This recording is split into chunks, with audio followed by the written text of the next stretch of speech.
साथियों नमस्कार। इस समय हम गुजरात राज्य के सौराष्ट्र क्षेत्र में हैं, जहां पर हिरन, कपिल और अदृश्य सरस्वती नदी के संगम पर स्थित भारत के पवित्र 12 ज्योतिर्लिंगों में से एक सोमेश्वर महादेव में है, जो हमारे प्राचीन ज्योतिर्लिंग हैं उनमें से पहला ज्योतिर्लिंग माना जाता है।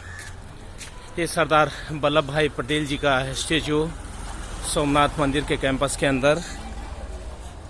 इस मंदिर का निर्माण ईसा से पूर्व का माना जाता है। इसका वर्णन महाभारत, ऋग्वेद, भगवद गीता और स्कंद पुराण में देखने को मिलता है। ये देखिए आप, ये मंदिर की भव्यता आपको दिखाई दे रही है। ईसा पूर्व में यह मंदिर अस्तित्व में था और दूसरी बार इस मंदिर का पुनर्निर्माण 649 ईस्वी में वल्लभी मैत्रेय राजाओं के द्वारा किया गया। अगर हम इस मंदिर के मुस्लिम आक्रांताओं द्वारा ध्वस्तीकरण की बात करें तो कई बार मुस्लिम आक्रांताओं के द्वारा इस मंदिर को ध्वस्त किया गया। सबसे पहली बार इस मंदिर को 725 ईस्वी में सिंध के मुस्लिम सूबेदार अल जुबैर ने तोड़ा। फिर इस मंदिर का निर्माण प्रतिहार राज्य के नाग भट्ट ने 815 ईस्वी में इसका पुनर्निर्माण किया। फिर इसे 1024 से 26 के मध्य महमूद गजनवी के द्वारा ध्वस्त किया गया। इस समय इसका पुनर्निर्माण गुजरात राज्य के भीमदेव व मालवा के राजा भोज ने किया। तदुपरांत समय समय पर ये जो मंदिर है, इस मंदिर का सौंदर्यीकरण एवं जीर्णोद्धार जो हमारे विभिन्न रियासतों के राजा रहे हैं उन राजाओं के द्वारा किया जाता रहा है। ये गलियां मंदिर की देख सकते हैं आप। भीमदेव व मालदेव के राजा भोज ने 1093 में सिद्धराज जयसिंह ने भी मंदिर निर्माण में इसमें सहयोग दिया। 1168 में विजयेश्वर कुमार पाल व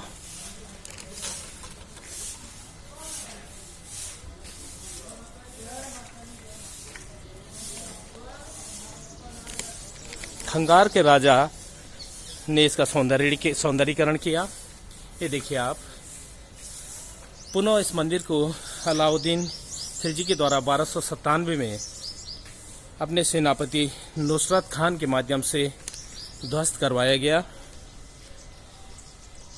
पुनः 1395 में गुजरात के सुल्तान मुजफ्फर शाह और 1412 में उनके जो पुत्र रहे हैं अहमद शाह, उनके द्वारा इस मंदिर को पुनः ध्वस्त करवाया गया।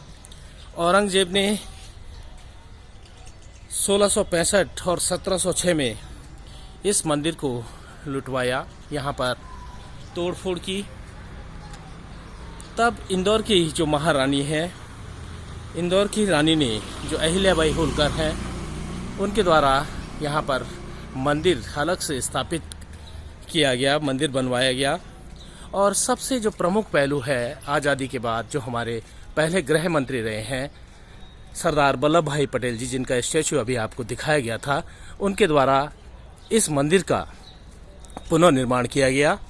उन्होंने अंजुल भर समुद्र का जल हाथ में लेकर प्रण किया था कि मैं इस मंदिर का पुनर्निर्माण करवाऊंगा। और जो देश के प्रथम राष्ट्रपति डॉक्टर राजेंद्र प्रसाद जी हैं, उनके द्वारा इस मंदिर को राष्ट्र को समर्पित किया गया। बहुत ही वैभवशाली अतीत रहा है इस मंदिर का। जैसे मैंने बताया कि जो इतिहास है, इतिहास में कई बार जो मुस्लिम आक्रांता हैं, उन मुस्लिम आक्रांताओं के द्वारा इस मंदिर की भव्यता को और इस मंदिर के वैभव को लूटने का प्रयास किया गया। यहाँ से जो सोना चांदी था वो लूट कर ले जाते थे और पुनः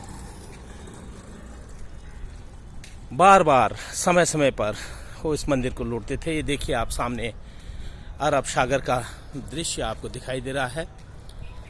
बहुत ही सुंदर और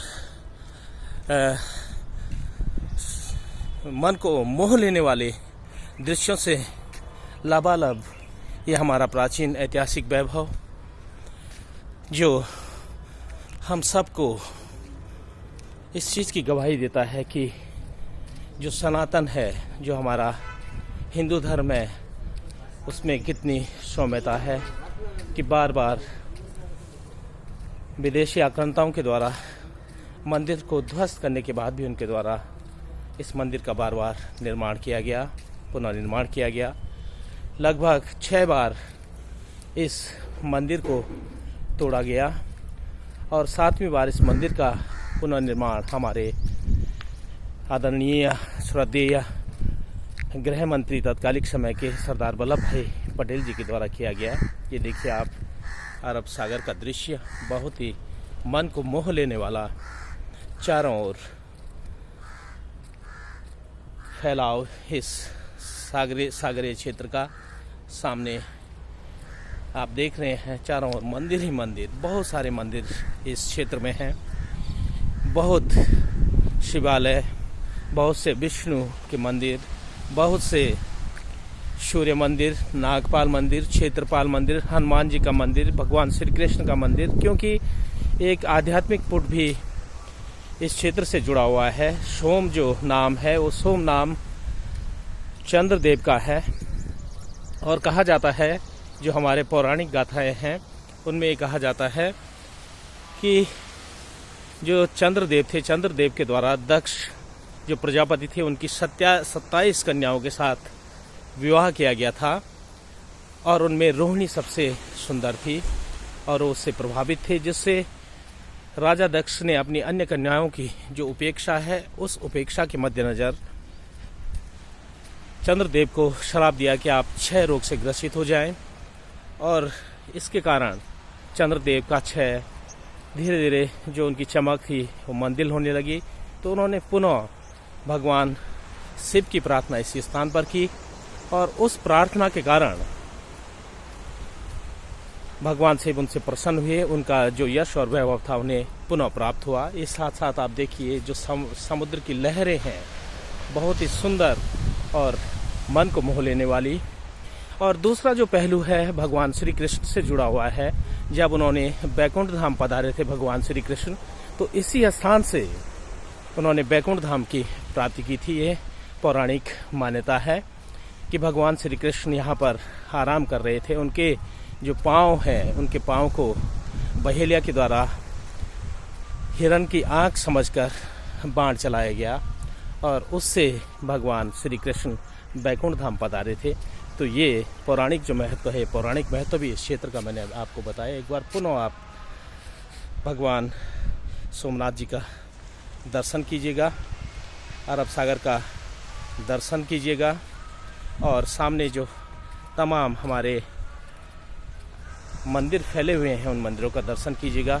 तो सुबह सुबह इस पवित्र स्थल से मैं डॉक्टर नौडियाल, प्रमोद नौडियाल, आपका स्वागत और हृदय से धन्यवाद करता हूँ। बहुत बहुत धन्यवाद।